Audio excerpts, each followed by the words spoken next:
Bonjour Edith, on voit de plus en plus du mulching. On sait que green c'est vraiment bon pour le mulching. Non. Et on aimerait bien savoir. Pas de chance alors, faut pas venir ici. On aimerait bien savoir un peu plus sur le mulching et vraiment comment ça marche et vos particularités à vous chez Green. Alors déjà la particularité, j'ai dit non au mulching parce que nous on emploie le terme pulvériser. Mulcher, dans l'esprit des personnes, on doit employer 2 fois à 3 fois plus souvent la tondeuse pour avoir quelque chose qui est esthétiquement comparable à une tondeuse qui ramasse. Avec Green, on va tondre à la même fréquence qu'une tondeuse qui ramasse pour le même résultat. Donc on pulvérise. Et ce principe breveté repose sur 3 choses. La profondeur du carter, parfaitement lisse, ce carter il est embouti en une seule pièce. La lame qui est profilée et affûtée sur toute la longueur, pas seulement aux extrémités. Et la 3e chose associée, c'est la petite ailette. Et cette petite ailette va créer une turbulence d'air, un effet cyclonique qui va aspirer l'herbe à rester en suspension dans ce grand volume de carter. Et donc la pelouse ne va pas retomber tout de suite comme une mulching, mais elle va être pulvérisée en tout petits morceaux qui fait que quand on marche derrière, c'est invisible à l'œil nu. On peut comparer avec un robot de tonte qui lui tombe tout le temps, donc c'est toujours petit et on ne voit rien. Mais là où le robot de tonte n'est pas adapté, on tond avec une tondeuse Green et on a le même résultat, c'est-à-dire pas des morceaux comme une mulching qui asphyxie la pelouse, développe la mousse. Ici, on va marcher derrière, on aura éventuellement une toute petite pellicule s'il fait vraiment humide, mais on n'aura aucun déchet. Donc on est vraiment dans cet environnement durable et ces changements climatiques parce que la pellicule qui va justement se déposer sur le sol directement va protéger le sol contre la canicule ou bien les effets de gelée du mois de juin. On va aussi en avoir pour son porte-monnaie parce que maintenant les déchetteries vont monter leurs tarifs et on va devoir payer les déchets verts ou on ne va même plus pouvoir aller mettre ces déchets verts dans les déchetteries. Ou alors ceux qui viennent rechercher les déchets verts ne vont passer que tous les 15 jours et il faudra s'arranger pour tondre la veille pour que ça ne pourrisse pas devant chez soi pendant une dizaine de jours. Donc vraiment on a ici un système de tonte qui est le système qui va régler tous les problèmes, sans compter la fatigue de ne plus avoir à gérer, porter des déchets verts, des sacs, à aspirer sa voiture, à se dépêcher d'aller à la déchetterie avant qu'elle ne ferme. Donc on a tous les avantages de tondre avec une tondeuse Green. On gagne encore du temps en tondant alors, parce qu'on ne va pas vider le bac. Bien sûr, le temps qui a été calculé de gestion des déchets verts, donc non seulement ramasser les bacs, rassembler les bacs, aller à la déchetterie, c'est 2/3 du temps de tonte.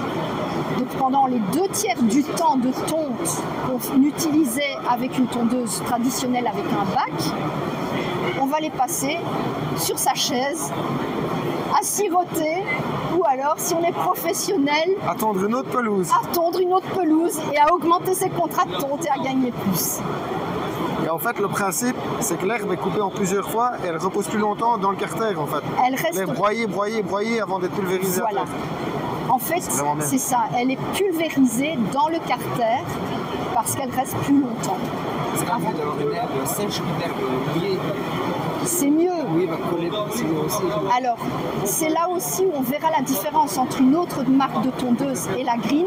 C'est-à-dire que si c'est humide, la pellicule qui va adhérer sur le carter sera très fine parce que le carter, il est embouti en une seule frappe.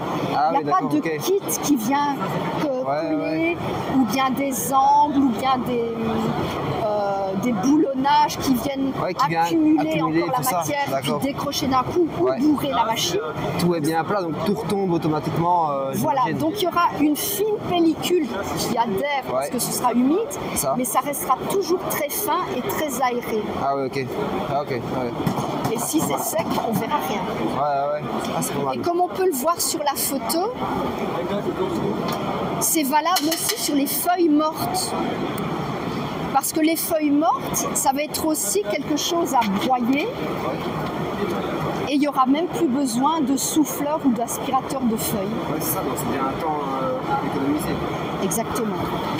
Mais tout ça, tout ce que je peux vous raconter, tout ce que vous pourrez voir sur les vidéos, rien ne vaut le test drive. Tous nos revendeurs green ont la possibilité de vous proposer un test drive sur rendez-vous et de voir et d'utiliser, d'essayer la machine avec votre revendeur préféré.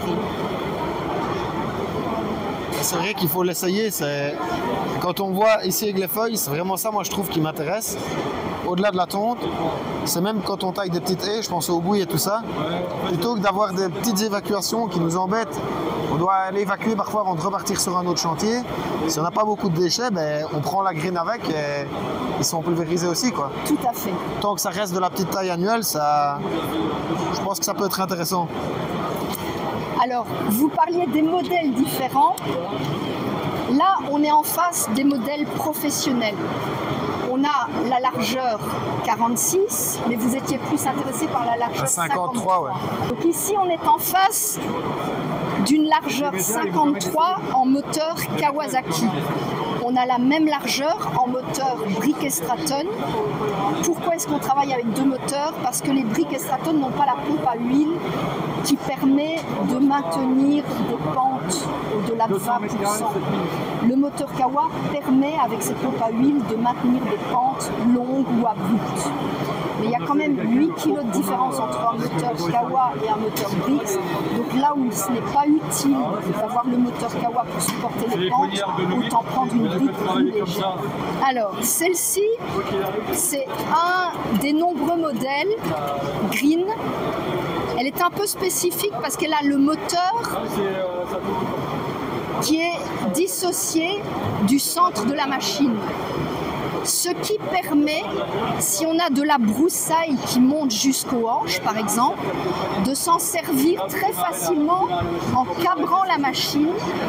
On s'en sert comme débroussailleuse. Mais ça reste une tondeuse parce qu'après avoir débroussaillé, on s'en sert à plat comme une tondeuse. Donc ça reste une tondeuse débroussailleuse, c'est deux machines en un. Parce que si on utilisait une débroussailleuse avant d'une autre marque, si on veut un résultat de tonte, on est obligé d'employer une tondeuse après. Ici, on a les deux machines en un. Parce que depuis, c'est la grande nouveauté, c'est que maintenant, on a dépassé la largeur 53. On est là dans les très grandes largeurs, 90, 120 et 140. Alors, dans les grandes largeurs, on a 90, 120 et 140 de large. Quand on parle grande largeur, en principe, tout de suite, on pense autoportée. Ouais. Les autoportées, elles ont une structure portante qui peut parfois peser, avec la personne dessus, jusqu'à 350 kg. Et tasser le sol, c'est là qu'on en vient, non? Chez nous, elle n'a pas forcément la structure portante, donc elle ne fait que 200 kg. En plus, quand on pense toujours grande largeur, on se dit autoportée, le moteur il est souvent derrière les lames, donc il y a une perte de puissance. Ici, le moteur il est au-dessus des lames, donc on a une pleine puissance tout le temps. Donc la légèreté de la machine, la pleine puissance du moteur au-dessus des lames, le système green multiplié par le fait que les carters soient en quinconce, parce que les carters arrière vont reprendre même la matière du premier carter, on est en face de la machine la meilleure sur le marché mondial en grande largeur sans bac de ramassage. Et maintenant, parce qu'on a envie de tondre avec des grandes largeurs, des très grandes surfaces, on ne va pas rester derrière à marcher pendant 6 000, 10 000 mètres carrés. On a envie de se poser.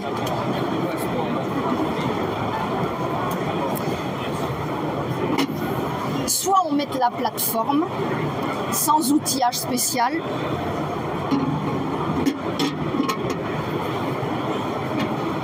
et on reste debout. Et là, on peut augmenter la vitesse 8 km à l'heure. On tombe. Soit on a envie de s'asseoir et on adapte le petit ride-on à la même façon. On Système l'emboîte. sans outils. Voilà. Même si on veut le démonter, vous remettre dans la remorque ou quoi, c'est facile. Très confortable. Il a été construit par un constructeur de moto pour justement l'ergonomie et le confort du dos. Un siège rembourré, des ressorts épais, une grosse roue gonflable et un vérin pneumatique qui va épouser. Et là, on va régler la hauteur qui nous convient confortable.